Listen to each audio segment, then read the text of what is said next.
السلام علیکم خواتین و حضرات، قرآن فہمی کے سلسلہ سوالات اور جوابات کے ساتھ آپ کی خدمت میں حاضر۔ آج کا سوال زکوٰۃ کے بارے میں۔ قرآن کریم میں زکوٰۃ کا لفظ جو ہے یہ کئی دفعہ آیا ہے، اور بعض اوقات صلاۃ اور زکوٰۃ یہ دونوں الفاظ ساتھ ساتھ آئے ہیں۔ میرے ساتھ تشریف فرما ہیں جناب علی اصغر صاحب، اور آج ہم ان سے یہ جاننے کی کوشش کریں گے کہ زکوٰۃ کی کیا حقیقت ہے،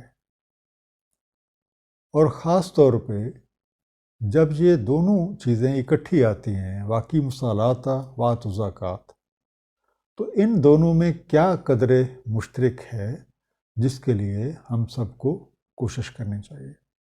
جناب علی اصغر صاحب۔ بسم اللہ الرحمن الرحیم۔ بہت شکریہ۔ آج کے سوال کے حوالے سے میں بات یہاں سے شروع کروں گا کہ کائنات میں موجود کسی بھی شے کا جو تخلیق کا بنانے کا کوئی مقصد ہوتا ہے، ایون ایک سوئی بھی بغیر سلائی کا مقصد حاصل کرنے کے لیے بنائی جاتی ہے، اور اللہ تعالیٰ نے انسان کو جو تخلیق فرمایا تو اس کے پیچھے بھی لازماً مقصد ہونا چاہیے، اور وہ مقصد ہے اپنے خالق و مالک کی پہچان کرنا اور اس کا عرفان حاصل کرنا۔ اب اس پروگرام کو پورا کرنے کے لیے اللہ تعالیٰ نے ہمیں کچھ قواعد و ضوابط اور اصول اور یہ بات واضح کی ہے۔ جو لوگ ان قواعد و ضوابط کو یا ان طریقوں کو اپناتے ہیں وہ اللہ کا عرفان حاصل کر سکتے ہیں، اور یقیناً وہ اللہ کے دوست ہوتے ہیں۔ اس دوستی کے لیے جو طریقہ کار وضع کیا گیا وہ یہ ہے کہ صلاۃ اور زکوٰۃ کا جو پروگرام ہے، دو پروگرام دیے گئے ہیں، صلاۃ اور اس کے ساتھ ہی زکوٰۃ کا۔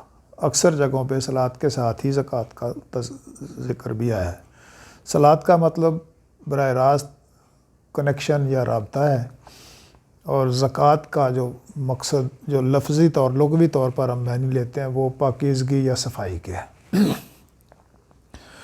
تو اس سارے پروگرام میں جب ہم ان دونوں طریقوں کو صلاۃ اور زکوٰۃ کو دیکھتے ہیں تو یہ بات سامنے آتی ہے کہ یہ جسم اور روح کا وظیفہ ہے۔ صلاۃ کا نظام روح کا وظیفہ ہے، اور زکوٰۃ کا تعلق جسم کے وظیفے سے ہے۔ جب یہ دونوں اکٹھے ہوتے ہیں، جسم اور روح کا معاملہ جب اکٹھے ہو جاتے ہیں تو اس مقصد کے حصول کے لیے قریب ہو جاتے ہیں جس مقصد کے لیے ہمیں تخلیق کیا گیا۔ اللہ تعالیٰ نے ہمیں اپنے عرفان کے لیے، اپنے خالق و مالک کی پہچان کے لیے کیا۔ اب صلاۃ میں جہاں کہیں بھی ہمارا کنیکشن رابطہ موجود ہو، حدیث جبریل میں رسول اللہ صلی اللہ علیہ وسلم نے فرمایا کہ جبریل امین علیہ السلام نے جب یہ پوچھا کہ یا رسول اللہ احسان کیا ہے، تو کہا گیا جب تو صلاۃ قائم کرے تو تو یہ دھیان کرے کہ تو اللہ کو دیکھ رہا ہے۔ اب یہ صلاۃ کا مطلب رابطہ ہے۔ جب انسان کا کسی بھی طرف رابطہ ہو، یہ کنیکٹیویٹی ارد گرد دیکھے، اپنے آپ کو دیکھے، تو اس کا دھیان اللہ کی طرف جائے۔ اب یہ اللہ کی طرف دھیان جانے کا مطلب یہ ہے کہ ہر چیز کو کیئر آف اللہ دیکھے۔ اب ذرے ذرے میں اللہ تعالیٰ کی جو قدرت ہے وہ موجود ہے، اور اسی رابطے کو ہم اس طرح سے استعمال کر لیں کہ کائنات کا ذرہ ذرہ جو تخلیق کا سسٹم ہے وہ اللہ کی طرف سے اور اللہ کے نور سے حرکت کر رہا ہے۔ اور جب ہم اس اینگل سے دیکھیں گے تو ہمیں تو ذرے ذرے میں اللہ کا جلوہ ملتا ہے۔ کسی ایک دوست کے پاس ہم بیٹھے تھے، فقر کی راہ کے مسافر تھے وہ، تو بات چلی تو انہوں نے کہا جی قرآن میں جب یہ لکھا ہوا ہے کہ اللہ تعالیٰ فرماتے ہیں میں ذرے ذرے میں موجود ہوں، مجھے دیکھتے کیوں نہیں؟ تو کہنے لگے میں نے اللہ میاں سے اپنے انر سیلف میں سوال کیا کہ جب تو ذرے ذرے میں موجود ہے تو مجھے دکھتا کیوں نہیں؟ کئی عرصے تک تو مجھے جواب ہی نہیں ملا. پھر میں یہ پوچھتا رہا تو ایک دفعہ جب یہ جواب دیا گیا تو یہ تھا کہ اللہ تعالیٰ فرماتے ہیں میں ذرے ذرے میں موجود ہوں کا مطلب یہ ہے کہ جو ذرہ ہو جائے گا اس کو دیکھ جاؤں گا. تو اگر اپنے آپ کو کوئی شے سمجھتا ہے تو میں تو ذرے ذرے میں رہتا ہوں بھائی, بڑے بڑے پہاڑوں چٹانوں میں تو میں رہتا نہیں ہوں. تو تجھے اپنے آپ کو, اپنی ہستی کو ذروں میں تبدیل کرنا ہوگا, تب میں تجھے نظر آؤں گا. تو رسول اللہ صلی اللہ علیہ وسلم کا یہ فرمان کہ جب تو صلاۃ قائم کرے, جدھر بھی رابطہ کرے, جہاں بھی کرے, تو یہ دیکھے کہ تو اللہ کو دیکھ رہا ہے. اور اگر یہ نہیں ہو سکتا تو کم از کم یہ تصور ہو جائے کہ اللہ تجھے دیکھ رہا ہے. یہ دونوں چیزیں صلاۃ اور زکوٰۃ خدمت کے پروگرام میں ہیں کہ اللہ تعالیٰ کی عرفان کی راہ جو ہے مخلوق کی خدمت کے ساتھ وابستہ ہے, جسمانی طور پر بھی اور روحانی طور پر بھی, احساسات میں بھی اور حرکت میں بھی.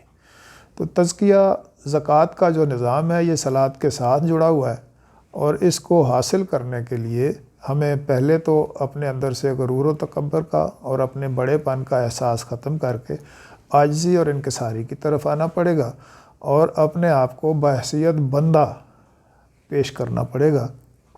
بندہ سے مراد اپنی نفی کرنی ہے, اپنی ذات کی نفی کرنی ہے. جو اپنی ذات کے اظہار میں اپنے آپ کو کوئی بڑا سمجھنے لگتا ہے اس کا دھیان اللہ کی طرف جا نہیں سکتا. میرے بزرگوں کا ایک فرمان جو مجھے تلقین کیا گیا, اور اکثر وہ کہا کرتے ہیں کہ پیغمبرانہ طرز فکر یہ ہے کہ کسی بھی شے کی طرف دھیان جانے سے پہلے دھیان اللہ کی طرف جائے. یہ پیغمبروں کی طرز فکر ہے. اور جب ہم پیغمبروں پر ایمان رکھنے کا دعویٰ کرتے ہیں تو ہمیں ہر چیز کو کیئر آف اللہ دیکھنا ہے. اس دیکھنے کے حوالے سے ہمارے احساسات اور جذبات کا جتنا معاملہ ہے وہ اپنی ذات کی نفی کر کے اللہ کی مخلوق کے ساتھ اللہ کے لیے خدمت کے درجے میں داخل ہونا ہے, اور اس کا نام صلاۃ ہوگا. اور جب ہم ان کی خدمت پر دوسروں کے ساتھ ایثار کرنے میں اپنے آپ کو پیش کریں گے تو ہمارا تزکیہ, پاکیزگی, صفائی کا سلسلہ ہونے لگتا ہے. یہ دونوں چیزیں لازم و ملزوم ہیں کہ تزکیہ زکوٰۃ کا نظام صلاۃ کے بغیر نہیں ہوتا, اور صلاۃ یہ ہے کہ جدھر بھی دھیان کرے گا ادھر ہی آپ کو اللہ نظر آئے. تو یہ روح اور جسم کے دو وظیفے ہیں, اور وظیفے کا مطلب ہوتا ہے کوئی حرکت کرنا. یہ صرف کہہ دینے سے نہیں ہوتا, اس کے ساتھ ہر قول کے ساتھ عمل کی شہادت ہوتی ہے. تو پھر یہ راز کھلتا ہے کہ صلاۃ و زکوٰۃ دونوں عمل ایک ساتھ ہوتے ہیں. اللہ تعالیٰ ہمیں توفیق عطا فرمائے. سر بہت شکریہ. اللہ تعالیٰ آپ کو جزائے خیر دے اور ہم سب کے علم میں اضافہ کرے. اور میری دعا ہے کہ ہم سب آپ کے علم سے مستفید ہوتے رہیں, اور آپ اسی طریقے سے ہمیں ایک قرآن کریم کی جو ایک صحیح وضاحت ہے اور ایک جو صحیح پرسپیکٹیو ہے وہ آپ ہمیں تعلیم کرتے رہیں. السلام علیکم خواتین و حضرات.